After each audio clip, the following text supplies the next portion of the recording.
Hey guys, I hope everybody's staying safe. I just wanted to make a quick video for you on the Industrial Revolution because I know that you miss hearing my voice. So let's get started. So what was the Industrial Revolution? Well, we can argue that it's one of the most important revolutions in history because it completely changes the way that we do things and it continues to shape our lives today. We wouldn't have a lot of the things that we have if it wasn't for this move to factories, to making things with machine, to mass production, right? And the Industrial Revolution, I can't talk today, starts around 1750 in Great Britain. And we move from creating products by hand in our homes, we began to create things by machine and in factories instead. So, as I said, the Industrial Revolution begins in England, and historians have four reasons why they think that it began in England instead of other places. So, the first reason is geography, right? Britain's location, geographic features, and natural resources. So, Britain's an island, and at this time it was a leader in overseas trade. So, its location made it easy for it to ship raw materials and finished goods to other places. Geographically speaking, it had really gently flowing rivers that were good energy sources for both water wheels and for shipping, and it has a very irregular coastline, which once again helps out with shipping. And as far as natural resources go, it had the most important natural resource for the Industrial Revolution, which is coal. And we'll talk about the importance of coal in a second. Now, the agricultural revolution is another reason. So, with the agricultural revolution, new tools and fertilizers and harvesting techniques really increased productivity. So, we're able to grow a lot more food with a lot less work and a lot less people. This meant that we see an increase in our population, but we have less and less people farming. So, what do we do with all these extra people? Well, they move to the cities and they look for work. And who's going to be there to hire them? These factories that we start creating in the Industrial Revolution. The third reason is new technology. New technologies that we develop at this time allow factories to produce goods more quickly. And these new technologies include the spinning jenny, the water frame, and the steam engine. We'll talk more about the steam engine later too. And then finally, England has all these colonial markets, and these colonial markets provide them with raw materials and goods that they need if they're going to produce these things, right?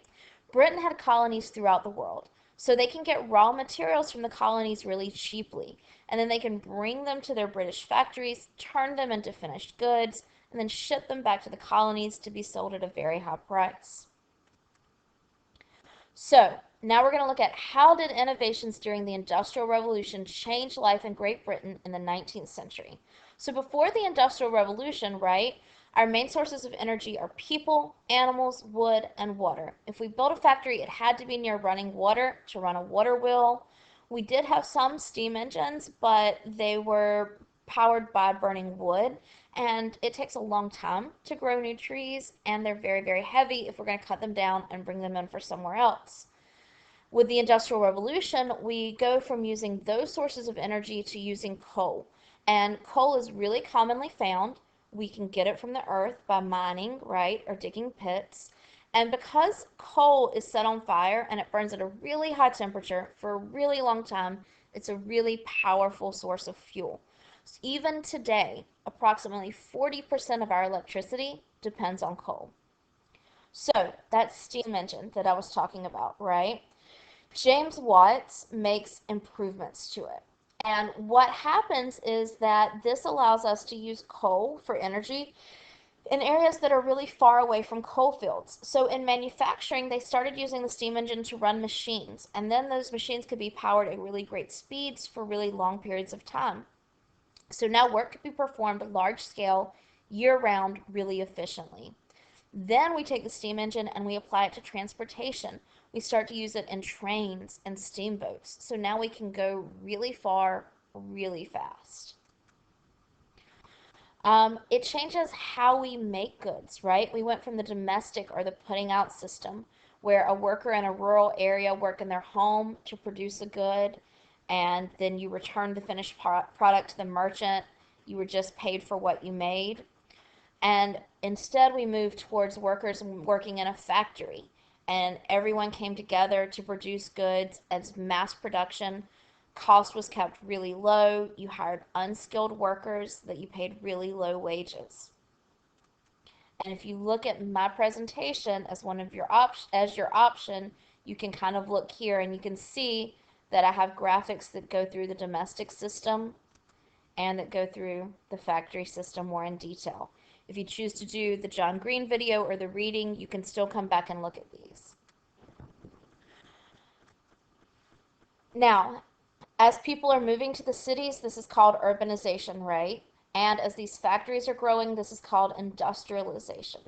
So with all of this growth of factories and growth of people moving to the cities, we start to see people living in slums. It's really overcrowded. There's a lot of pollution, there's a lot of poverty, there's a lot of disease, but there are job opportunities available. If you're a member of the working class at this time, you often went to work as young as 10 years old or younger. You worked a 16-hour day from 5 a.m. to 9 p.m.